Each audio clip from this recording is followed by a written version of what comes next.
ಪಂಚಾಯಿತಿ ಉಪಾಧ್ಯಕ್ಷ ಅಧಿಕಾರ ಸ್ವೀಕರಿಸುವ ವೇಳೆಯಲ್ಲಿ ಮುಸ್ಲಿಂ ಮೌಲ್ವಿ ಪ್ರಾರ್ಥನೆ ಮಾಡಿರತಕ್ಕಂಥ ಘಟನೆ ಇದು. ಪಂಚಾಯಿತಿ ಕಚೇರಿಯಲ್ಲಿಯೇ ಧಾರ್ಮಿಕ ಚಟುವಟಿಕೆ ನಡೆದಿರುವ ಹಿನ್ನೆಲೆಯಲ್ಲಿ ಆಕ್ರೋಶ ವ್ಯಕ್ತವಾಗಿದೆ.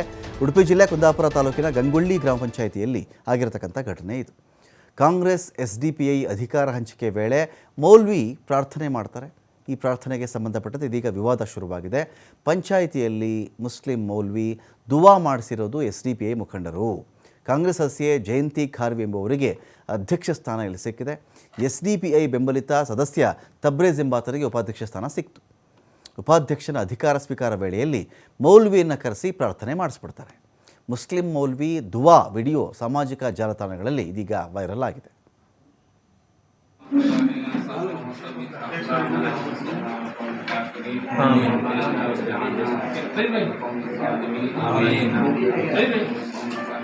Amin.